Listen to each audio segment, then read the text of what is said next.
Baik, kita berjumpa lagi dalam materi bahasa Inggris bersama Kak Ari untuk persiapan SBMPTN.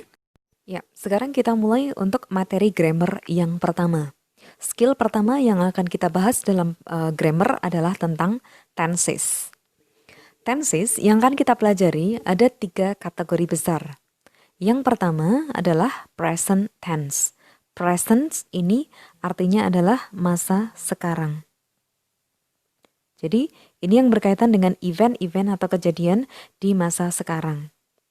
Nah, dari present tense ini akan ada 4 aspek yang akan kita pelajari. Yang pertama adalah simple present tense. Yang kedua, present continuous atau present progressive tense.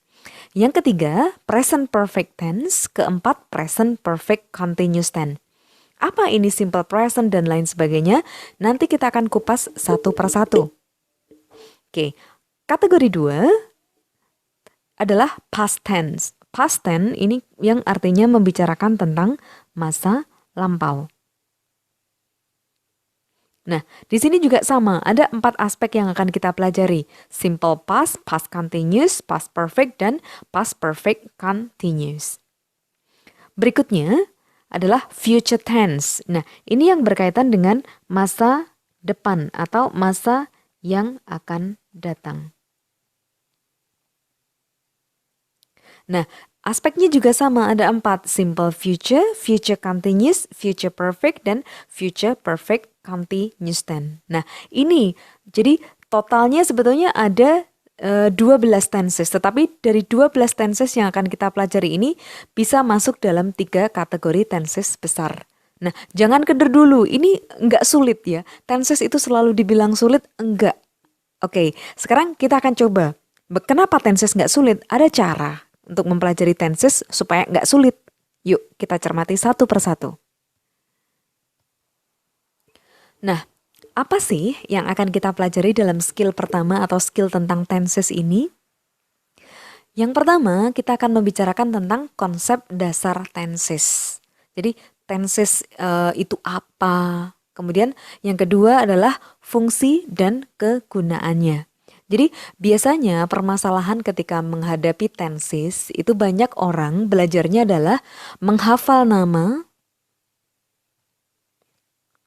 tensesnya, dan pola kalimatnya. Tapi tanpa mengetahui fungsi dan kegunaannya maka ini susah sekali hasilnya. Jadi cuma apal polanya tapi nggak tahu fungsinya itu dipakainya kapan dan untuk apa. Nah, kita nggak mau belajar yang seperti itu ya. Berikutnya, yang akan kita dapatkan dalam pelajaran ini nanti adalah kosakata pendukung. Jadi sekalipun belajar tenses, kita juga akan belajar kosakata yang akan mensupport. Contohnya, misalnya tambahan kosakata tentang adverbnya, adverb of frequency, adverb of time. Kemudian kata kerjanya bagaimana perubahannya. Nah, itu nanti akan ada dalam suplemen kosakata yang bisa adik-adik dapatkan. Kemudian yang keempat, kita akan mengaplikasikannya di dalam soal. Baik, sekarang kita langsung masuk saja untuk bahasan tenses yang pertama. Bagian 1. Aspek yang pertama dari present tense, kita akan belajar tentang yang namanya simple present tense. Nah, simple. Simple ini artinya sederhana. Berarti ini bentuk tenses yang paling sederhana. Kapan kita akan menggunakan simple present tense? Sebelum kita lihat timeline dari present tense ini, Kak Ari mau ajak kalian dulu untuk melihat contoh kalimat dari simple present tense. Nah, when do we use simple present tense? Kapankah kita menggunakan simple present tense? Nah, sekarang kita lihat contoh yang pertama. Grup yang pertama ini. I take the train to the office. Artinya adalah saya naik kereta ke kantor. Kalimat yang kedua, the train to Berlin leaves every hour. Kereta ke Berlin berangkat setiap jam. Nah, dari 2 kalimat ini kita bisa menyimpulkan bahwa dua-duanya ini merupakan aktivitas yang regular, aktivitas yang rutin dilakukan. Nah, makanya fungsi yang pertama, kapan kita menggunakan present tense, simple present tense adalah untuk menjelaskan sebuah regular action in the present period. Maksudnya ini adalah kegiatan yang rutin pada masa sekarang. Oke, sekarang kita lihat contoh berikutnya. Nomor 2 di sini. I get up early every day. Saya bangun pagi setiap hari. They travel to their country house every weekend. Mereka jalan-jalan ke rumahnya yang ada di desa setiap akhir minggu. Nah, dilihat dari penanda waktunya every day, kemudian every weekend tentang kegiatannya ini merupakan contoh tentang yang namanya habits. Habits atau dalam bahasa Indonesia disebut kebiasaan. Berikutnya, contoh nomor 3. The President of the USA lives in the White House. Presiden dari Amerika Serikat tinggalnya itu di Gedung Putih. Ini tentang fakta. Contoh lagi, a dog has 4 legs. Seekor anjing memiliki 4 kaki. Nah, 2 contoh ini merupakan contoh yang menyatakan tentang facts atau fakta. Lanjut kita dengan soal contoh nomor 4. It rains a lot in winter. Banyak hujan pada musim dingin. Nah, ini merupakan contoh tentang things that is generally true. Generally ini artinya pada umumnya. Jadi belum tentu, tetapi secara umum ini benar. Meskipun kadang-kadang ada winter di mana nggak banyak hujan. Berikutnya, ini yang agak beda. Jadi, yang ini nomor 1 sampai dengan 4 ini merupakan kegiatan yang terjadi pada masa sekarang. Nah, yang terakhir ini, contoh yang nomor 5 ini, yang berbeda. The plane lands at 6 a.m. Jadi, pesawatnya mendarat pada jam 6 pagi. Ini, kita bicara tentang yang namanya schedule future activity. Jadi, aktivitas di masa depan yang dijadwalkan. Nah, inilah kapan kita menggunakan simple present tense. Sekarang kita akan lihat lagi timeline yang merupakan rangkuman dari ini. Nah, dari contoh tadi kita akan menyimpulkan timeline di sini, garis di sini, di sebelah kiri ini adalah past atau waktu lampau, di sini adalah present atau sekarang. Dan di sini adalah future atau masa depan. Nah, yang namanya simple present tense itu tadi kita pakai yang pertama kategorinya untuk event yang terjadi pada masa sekarang. Nah, kebanyakan event yang terjadi pada masa sekarang ini adalah tentang fakta atau habitual activity. Jadi ini tentang fakta atau tentang kebiasaan. Nah, sedangkan yang kedua, simple present tense ini juga dipakai untuk menjelaskan sesuatu yang belum kejadian atau yang ada di masa depan, tetapi dibatasi untuk yang namanya schedule future activity. Nah, ini contohnya bisa dilihat di sini. The train arrives at 8 a.m. The examination starts at 9 a.m. tomorrow. Jadi ini sesuatu yang dijadwalkan. Ini contoh sama dengan contoh yang sudah kita bahas tadi. Oke, selanjutnya kita akan membahas tentang pola kalimatnya.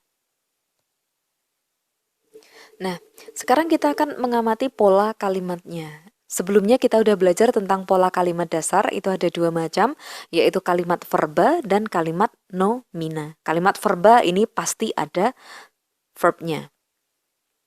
Sedangkan nomina ini non-verb. Oke, sekarang ada pembagian subjek yang dipakai ketika dalam simple present tense ya. Yang pertama, itu adalah penggunaan subjek a, you, they, we. Atau akronimnya adalah a, you, they, we. Biar gampang mengingatnya ya. Nah, kita lihat contoh kalimat di sini. They visit their grandma on weekends. Mereka mengunjungi neneknya pada akhir pekan. Nah, di sini kalau kita lihat untuk subjek they, verba yang dipakai adalah kata kerja bentuk pertama.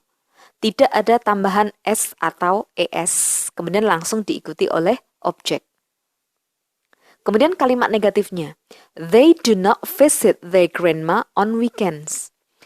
mereka tidak mengunjungi neneknya pada akhir minggu. Nah, they untuk mengatakan tidak harus ada tambahan kata kerja bantu do. Sedangkan untuk kalimat tanya, kata kerja bantu do ini ditarik ke depan. Jadi posisinya sebelum subjek. Do they visit their grandma on weekends? Kalau menjawab simple, kita cukup menjawabnya yes, they do. No, they do not. Atau no, they don't. Nah, dari sini kita sudah bisa menyimpulkan ya, bahwa yang namanya subjek Ayu Dewi ini tidak suka S ataupun ES. Jadi, pola kalimatnya di sini, subjeknya Ayu Dewi, maka pola kalimatnya adalah subjek plus kata kerja bentuk pertama, tanpa tambahan apapun. Subjeknya Ayu Dewi. Berikutnya titik-titik-titik ini bisa ada objek, bisa pelengkap yang lain. Kalau negatif, harus ditambahkan kata do. Baru kemudian diikuti oleh not dan verb bentuk pertama. Kalau itu question, tinggal posisi do ini ditaruh sebelum posisi subjek.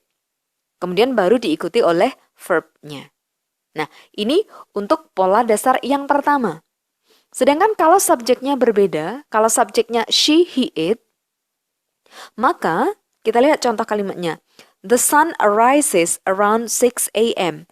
The sun ini adalah suatu benda tunggal. Nah, kalau benda tunggal, dia kata gantinya bisa pakai kata ganti it.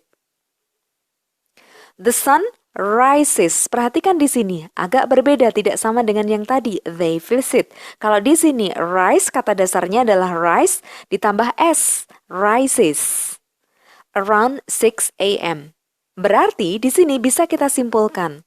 Ketika subjeknya she, he, it, maka polanya adalah subjek plus V1 tambah S atau ES. Sekarang kalau negatif. Kalau di atas tadi Ayu Dewi, dia butuh teman namanya do. Nah, kalau di sini she, he, it, dia berteman dengan kata does. Jadi negatifnya adalah the sun does not rise around 6 a.m. Perhatikan lagi, ketika sudah ada does, maka kata kerjanya di sini kembali ke bentuk asli. Tanpa S, tanpa ES. S atau ES hilang. Tanda tanya atau pertanyaan, misalnya di sini does ditarik ke depan. Does the sun rise around 6 a.m.? Jawabannya adalah yes it does, no it does not. Jadi, sebetulnya yang namanya simple present tense itu pola dasar kalimatnya adalah subjek dan verb bentuk satu. Tetapi V1-nya ini dipecah tergantung subjeknya yang mana, yang ini atau yang ini. Jadi perlu diingat, Ayu Dewi dia berteman dengan do, kalau she, he, it dia berteman dengan does. Ayu Dewi nggak suka S tanpa ada S atau ES, sedangkan she, he, it dia suka S. Sekarang kita akan membahas tentang kalimat yang non-verbs atau kalimat nomina. Ketika pola dasarnya harus ada subjek dan V1, kalimat non-verbs itu butuh yang namanya linking verb. Masih ingat kan linking verb itu apa? Linking verb itu sama dengan to be. To be-nya karena ini simple present tense, present, maka yang akan dipakai adalah is, am, dan are. Kapan pakai is? Is ini berlaku untuk subjek she, he, dan it. Am ini untuk siapa? Am ini untuk I. Sedangkan are ini untuk you, they, dan we. Nah, sekarang kita lihat contohnya. Kalimat positif. My instructor. My instructor ini adalah subjek tunggal atau satu orang. Ini bisa she, bisa he. She, he, it pakainya adalah is. Nah, di sini my instructor is a graduate from University of Gajah Mada. Jadi ini adalah noun.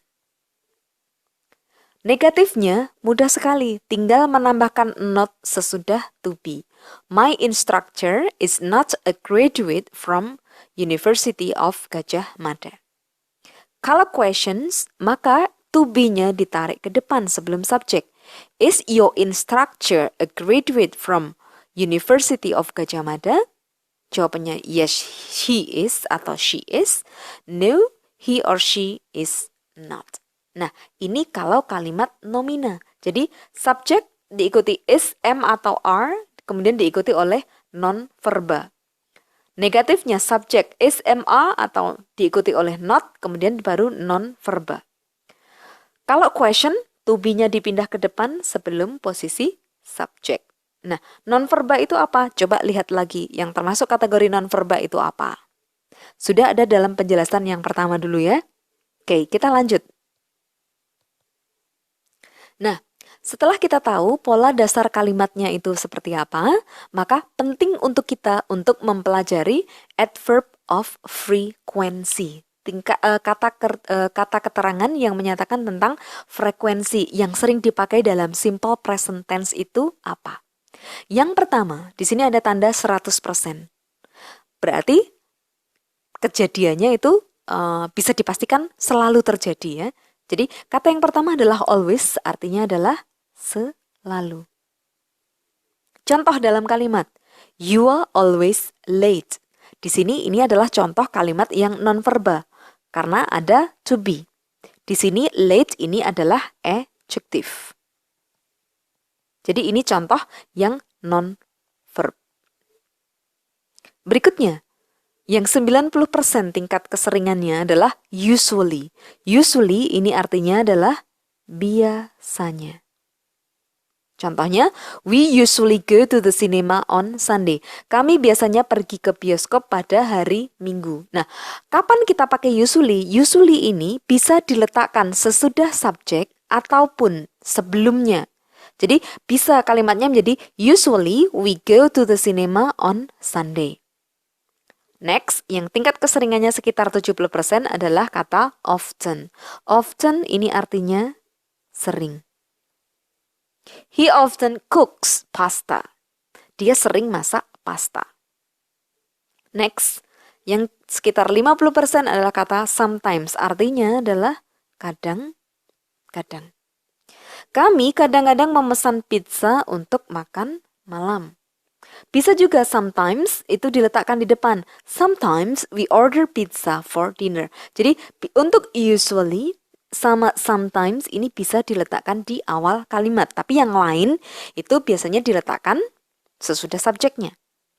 Next, kira-kira 10% ada kata hardly ever atau rarely. Ini artinya adalah jarang.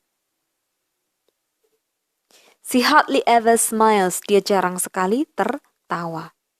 Bukan tertawa, tapi tersenyum. Next, yang 0%, 0% itu adalah kata never, artinya tidak pernah. Nah, ini contoh kalimat yang non-verba. They are never at home. Mereka tidak pernah di rumah. At home ini adalah adverb of place. Makanya di sini perlu ada to be untuk melengkapi kalimatnya. Nah, sekarang beberapa kata ini, contohnya usually, ini punya beberapa padanan. Ya ini kata normally. Artinya sama, biasanya.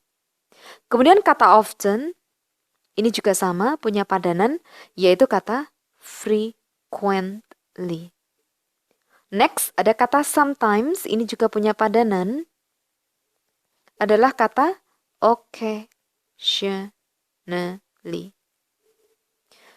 Hardly ever, rarely, ini punya padanan. Rarely, padanannya adalah kata seldom. Baik, selanjutnya kita perlu belajar juga yang namanya time signal. Karena kebanyakan yang dijelaskan itu adalah tentang masa sekarang, maka time signalnya adalah kisaran tentang masa sekarang, atau bisa juga tentang habits. Jadi ketika habits itu kita akan paling sering menggunakan kata every. Ini bisa dikombinasikan every day, every year, every yang lain lagi, etc. Nah, oke, sekarang kita akan lihat contoh dalam kalimat. Nah, contoh dalam kalimat di sini aja ya. Ketika kita menggunakan kata every, misalnya begini. He reads newspaper every day. Nah, ini subjek V1 plus S karena subjeknya adalah he. Kemudian di sini kita punya objek. Nah, ini adalah penanda waktu. Atau kita menyebutnya adalah time signal. Nah, oke, di halaman ini ada title-nya adalah summary. Summary artinya adalah ringkasan. Apa sih yang bisa kita ringkas dari pelajaran yang tadi? Yang namanya simple present tense itu time signalnya yang sering muncul adalah, contohnya adalah kata every. Kemudian bisa juga selain kata every yang membantu kita mengenalinya adalah misalnya penggunaan adverb of frequency. Tadi kita udah belajar ada kata always, sometimes, etc. Jadi pertama untuk mengetahui ini pakai tenses apa adalah lihat time signalnya. Berikutnya, usage. Usage ini artinya adalah penggunaan. Kapan sih kita menggunakan yang namanya simple present tense? Simple present tense untuk menjelaskan sesuatu yang terjadi pada masa sekarang, present. Ini untuk menjelaskan yang namanya fakta. Oke, maaf, kita lanjut ya. Jadi untuk penggunaannya itu kita bagi menjadi yang pada masa sekarang atau present, ini untuk menjelaskan yang namanya fakta atau kebiasaan. Kemudian penggunaan yang kedua ini adalah untuk yang future, ini adalah untuk schedule activity. Next, ini tentang pola. Polanya kalimat simple present tense itu selalu mengikuti pola dasar kalimat subject plus V1. Nah, subject plus V1 ini kita bagi menjadi dua, tergantung subjeknya. Subjek yang pertama ini adalah Ayu Dewi. Jadi dia kalau Ayu Dewi ini cukup subjek plus V1 saja. Kalau negatif subjek plus do, not, plus V1, question, do, plus subject, plus V1. Nah, ini yang perlu diingat. Subjek yang kedua adalah she, he, it. Nah, kalau she, he, it ini subjek plus V1 tambah S atau ES. Negatifnya kita pakai does, not, plus V1. V1 bentuk dasar, nggak pakai S atau ES lagi. Kalau question, does-nya taruh di depan, does plus subject plus V1. Jadi ketika sudah ada does, kembali kata kerjanya memakai kata kerja bentuk asli, tidak pakai tambahan S atau ES. Nah, sekarang kita aplikasikan dalam latihan yang pertama ini ya, aplikasi dalam konteks dalam sebuah paragraf. Chris Hansen, nomor 1 sudah dikerjakan, work, jadi works. Chris Hansen works in Alaska in the winter. Jadi kita membahas tentang suatu momen in the winter. Di sini dikerjakan ini verb 1 plus S. Berarti kita bahas tentang yang namanya present tense. Chris Hansen ini kata gantinya adalah he. Oke, sekarang kita kerjakan soal nomor 2. He a job in a crab boat. Dia memiliki sebuah pekerjaan di sebuah kapal yang menangkap kepiting. He, subjeknya he, berarti di sini kita perlu apa? V1 plus S. Have ini berubah menjadi has. Ingat, tidak ada kata ini ya. Have ini nggak ada. Yang ada adalah has. Lanjut. He, masih subjeknya he, berarti polanya sama, V1 plus S. He, berarti fish, kata kerjanya fish menjadi fishes. For crabs from October to January. Jadi dia memancing kepiting dari Oktober sampai Januari. Lanjut. Chris and the other fishermen. Nah, kalau ini Chris, ini he, plus other fishermen. Berarti ini banyak. Berarti kata gantinya adalah kata they. Berarti di sini kata kerjanya, gimana kalau kata they? Berarti they diikuti oleh V1 saja. Berarti di sini a drop tidak usah diubah. They drop heavy crab pots in the ocean and pull, berarti pull juga tidak berubah. And pull them back onto the boat a day later. Dan menariknya ke dalam kapal sehari sesudahnya. Lanjut, Chris, ini he.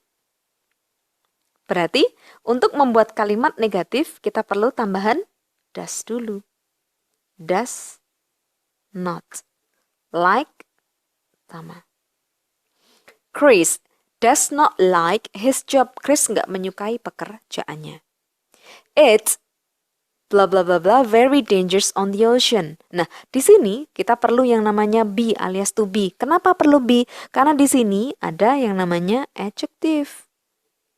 Berarti kalau subjeknya it, maka to be-nya adalah it is. Even in bad weather, bahkan dalam cuaca yang buruk, pekerjaannya itu titik-titik not stop. Nah, the work ini singular alias satu, berarti it. Kalau it, kata kerja bantunya adalah does. It does not stop. The days, hari-harinya, ini berarti plural kan? Banyak. Berarti ini kata gantinya adalah they. They, to be-nya pakai apa kalau they? To be-nya pakai are. They are very short in the winter. The days are very short in the winter.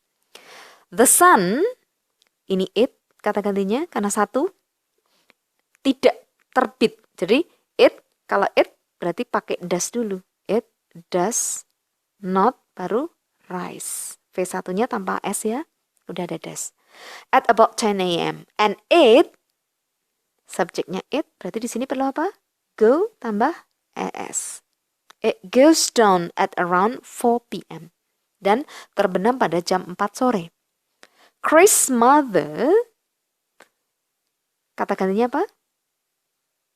She. Chris' mother worry, berarti kata kerja worry ini perlu tambahan S atau ES. Karena ini worry, maka Y-nya dibuang dulu. Menjadi worry, baru tambahkan Chris' mother, subjeknya she. Jadi di sini kata kerja worry ini menjadi worries. Jadi Y-nya dibuang dulu, baru ditambah E sama, diganti I tambah E sama S. Ibunya Chris khawatir tentang Chris. She, subjeknya she, berarti di sini V1 tambah S, berarti she says. Hati-hati Chris, berarti kita cuma perlu bilang hati-hati Chris. Di sini ini adjektif, maka tetap dipakai kata be. Be careful Chris. Bla bla bla dari kapal. Jangan jatuh dari kapal. Nah, ketika kita bikin yang namanya imperatif atau kalimat perintah, itu langsung mulai dengan kata do not, don't fall. Ini imperatif negatif ya. Jangan jatuh, don't fall off the boat. Nah, Chris bilang he, subjeknya subjeknya he, maka verbnya adalah he says. Jangan khawatir Bu, sama seperti ini, berarti don't worry. Don't worry, Mom. Jangan khawatir, Bu. Nah, ini adalah contoh aplikasi di dalam sebuah paragraf.